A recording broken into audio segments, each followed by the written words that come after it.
আসসালামু আলাইকুম রহমতুল্লাহি ওবরকাতু। প্রিয় ভালোবাসার মানুষ সকল, দেশ এবং দেশের বাহিরে যে যেখান থেকে আজকের এই গুরুত্বপূর্ণ প্রতিবেদনে ক্লিক করছেন, সকলকে জানাচ্ছি আন্তরিক শুভেচ্ছা এবং অভিনন্দন। প্রিয় দর্শক মণ্ডলী, অগ্রিম ঈদের শুভেচ্ছা, ঈদ মোবারক। সকলেই কি কুরবানির জন্য প্রস্তুতি নিয়েছেন? একটু কমেন্ট বক্সে জানাবেন। প্রিয় দর্শক মণ্ডলী, আজকের ভিডিওটি অন্য 10টা ভিডিওর মতো না। ডক্টর ইউনূসের এমন সিদ্ধান্তে আমি সত্যিই অনেক খুশি।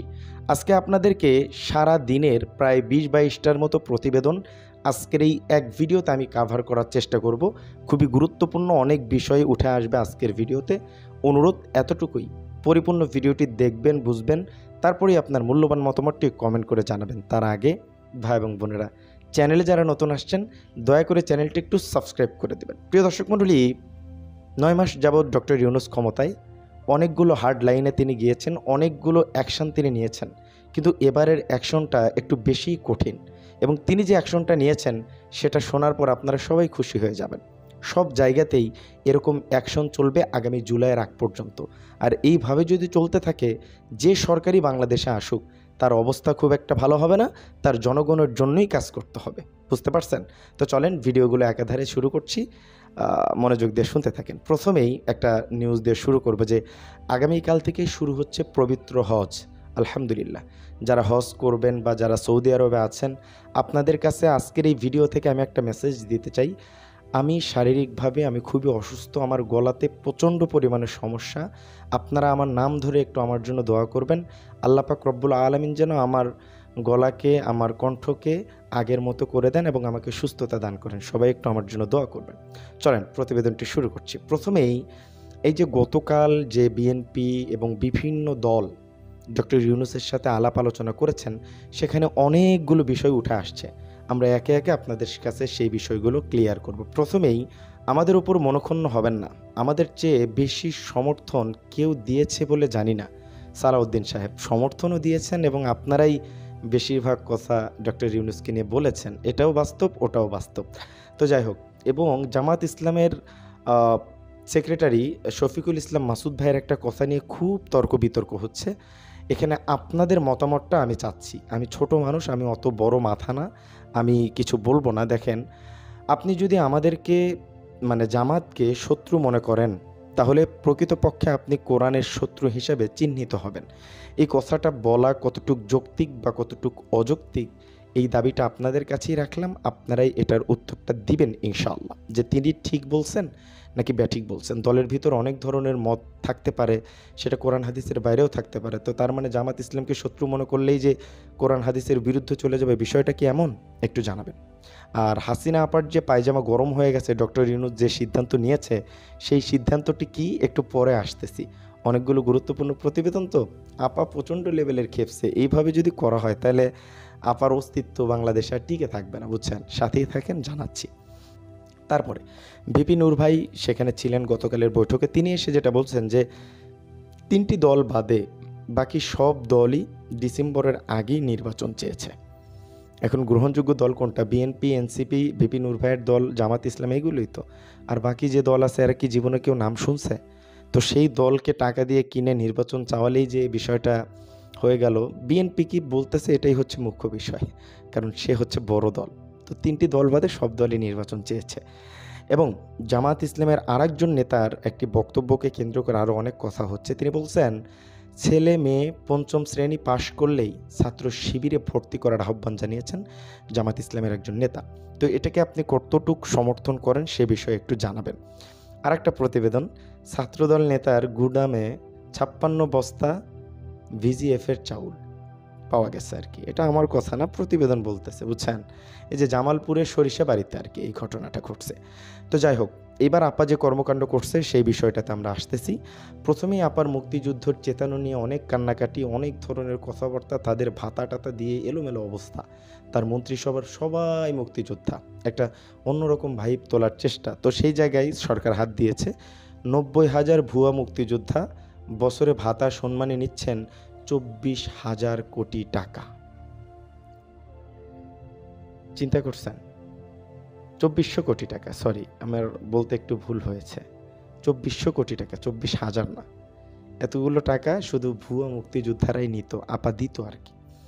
এবং যেই কাজটা ডক্টর ইউনূস করছে, যেই নিউজটা আমি হেডলাইনে দিয়েছি, এটাই মূল আলোচনার বিষয়। একটু মূল আকর্ষণ একটু পরে আনলে ভালো হয়। সারা দেশে বিভিন্ন আদালতের 252 বিচারককে একসাথে বদলি, 252 জনকে। কেন বদলি করছে? কারণ তাদেরকে রেখে সংস্কার করা সম্ভব না। এইভাবে পুলিশ প্রশাসনে, সেনাবাহিনী সব জায়গাতেই বদলির সিলসিলা শুরু হবে এবং ডক্টর ইউনূস এই হার্ড লাইনে যাবে। এবং এই পাওয়ারই শেখ হাসিনা আপা বিগত 15 বছর ক্ষমতায় থাকছে। সব জায়গায় নিজের লেসপেন্সার, সব জায়গায় নিজের দলের নেতাকর্মীদেরকে দিয়ে একটা অবস্থান তৈরি করছিল, কিন্তু সেটা আর হতে দেওয়া যাবে না, সেটা ডক্টর ইউনূস হতে দিবে না। এ ব্যাপারে তিনি পদক্ষেপ নিচ্ছেন। তো আপনারা কি খুশি হয়েছেন এই পর্যন্ত যারা দেখছেন? একটু কমেন্ট করে। এবার সালাউদ্দিন ভাই একটা কথা বলছে যে আর সব রাজনৈতিক দল ডিসেম্বরের মধ্যে নির্বাচনের জন্য মতামত দিয়েছে। সংবিধান ছাড়া এমন কোনো নির্বাচন সংক্রান্ত সংস্কার নেই যা ডিসেম্বরের মধ্যে বাস্তবায়ন করা সম্ভব না। এবং আরও একটা ব্যাপার, এখানে অনেকগুলো বিষয় আছে, অনেকগুলো বড় বড় ব্যাপার। আমি আগে ছোটো ব্যাপারগুলো আপনাদের সামনে শেষ করি। পিনাকি ভট্টাচার্য বলছেন এনসিপিতে যোগ দিলেন নিহত ছাত্রদল নেতা সাম্যর বড় ভাই, মানে ছাত্রদল নেতা থেকে তিনি এনসিপিতে যোগ দিয়েছেন। এবং সাকি সাহেব বলছেন ডিসেম্বর পরে নির্বাচন পেছালে সরকারকে কারণ ব্যাখ্যা করতে হবে। অবশ্যই কারণ ব্যাখ্যা করবে, সমস্যা নেই। এবং বিল গেটস যে কাজটা করছে, $200 বিলিয়ন সম্পদের বেশিরভাগ আফ্রিকায় দান করার ঘোষণা দিলেন বিল গেটস। এটা অবশ্যই একটা মানবিক ভালো কাজ। এবং শেখ হাসিনা সহ 7 জনের বিরুদ্ধে ট্রাইব্যুনালে সালাউদ্দিনের গুমের অভিযোগ দেওয়া হয়েছে। আমি একটু হেডলাইনগুলো দ্রুত পড়ে যাচ্ছি। এবং বাজেট ঘোষণা নিয়ে জামাত ইসলামের মন্তব্য এরকম আসছে, বিদেশ নির্ভরতা কমার লক্ষণ দেখা যাচ্ছে না, এই বাজেট কেন্দ্রিক যে কথাটা বলা হয়েছে। এবং আমাদের নাহিদ ভাই বলছেন জুলাই সনদ ঘোষণার আগে নির্বাচনের তারিখ ঘোষণা হলে সংস্কার প্রক্রিয়া ব্যাহত হবে। অবশ্যই এটা অবশ্যই আগে করতে হবে। এবং সবচাইতে যে গুরুত্বপূর্ণ খাত জ্বালানি খাত, তেলের সমস্যা, কারেন্টের সমস্যা। তো জ্বালানি খাতে বিদ্যুৎ সরবরাহের জন্য, যে কোনো কিছু সরবরাহের জন্য বরাদ্দ দ্বিগুণ করা হয়েছে, মানে বাজেটে আর কি। আর আসামে 132 বছরের রেকর্ড ভাঙা বৃষ্টি হয়েছে। আর আরও অনেকগুলো নিউজ আছে, আমি একটু আপনাদেরকে শোনাচ্ছি। ডক্টর ইউনূস বলছেন বিভক্তির জন্য রাজনীতি সৃষ্টি করা হয়নি, রাজনীতি সৃষ্টি করা হয়েছে ঐক্যবদ্ধ হওয়ার জন্য, দেশের মঙ্গলের জন্য। সে সুযোগ যেন হারিয়ে না যায়। আরও অনেকগুলো প্রতিবেদন আছে, আমি একটু দ্রুত আপনাদের সামনে পড়ে শোনাবো, সময় অনেক হয়ে গেছে। ডক্টর ইউনূস কি নিরপেক্ষতা হারাচ্ছেন, এ ব্যাপারে একটা প্রতিবেদন করছে কালের কণ্ঠ। তিনি বলছেন এই সময়ে সৌদি আরব সহ মধ্যপ্রাচ্যের অনেক দেশগুলো বাংলাদেশি ভিসার জন্য বন্ধ হয়ে গেছে। ভিয়েতনাম, কম্বোডিয়া বাংলাদেশের ভিসা বন্ধ করেছে, এমনকি থাইল্যান্ড ভিসা যেন এখন সোনার হরিণ। ডক্টর ইউনূস দিল্লি থেকে ইউরোপের দেশগুলোর রাষ্ট্রদূতকে ডেকে পাঠিয়েছেন, বাংলাদেশ থেকেই যেন তার ভিসা ও আনুষঙ্গিক কার্যক্রম চালান দেয় সেই অনুরোধ জানিয়েছেন। কিন্তু ওই অনুরোধে কেউ সাড়া দেননি, বরং ইউরোপের ভিসা বন্ধের উপক্রম হয়েছে। সমাধান হবে, ডক্টর ইউনূস সমাধান করবেন। এবং ডক্টর ইউনূস আরও একটা কথা বলছেন, আমার মনে হয়েছে যে হয়তোবা সবার আগে হবে না, পাশ কাটিয়ে যাবে বা ভিতরে ঢুকতে চাইবে না। আমি অত্যন্ত আশ্চর্য হয়েছি এবং অত্যন্ত আনন্দিত হয়েছি যে কত গভীরভাবে আপনারা এটাতে গিয়েছেন। শুধু কমিশনের সঙ্গে আলাপ নয়, নিজেদের ভিতরেও আলাপ করেছেন, আন্তরিকভাবে বুঝে আমাদের কাছে তুলে ধরার চেষ্টা করেছেন, এমনকি কমিশনের সঙ্গে তর্ক করেছেন। এটি সত্যিই হৃদয় ছুঁয়ে যায়। কোন বিষয়ে বলছেন বিষয়টা বুঝলাম না, আপনারা বুঝলে একটু জানায়। আর মোটামুটি প্রতিবেদন শেষ, অনেকগুলো প্রতিবেদনই ছিল, আমরা সবগুলোকেই কাভার করার চেষ্টা করেছি ইনশাল্লাহ। আশা করছি আপনারা এখান থেকে অনেক কিছু জানতে পারছেন আজকের দিনের। তো আমার জন্য দোয়া করবেন ইনশাল্লাহ। সবাই ভালো থাকবেন, সুস্থ থাকবেন। আসসালামু আলাইকুম রহমতুল্লাহি ওয়া বারাকাতুহু।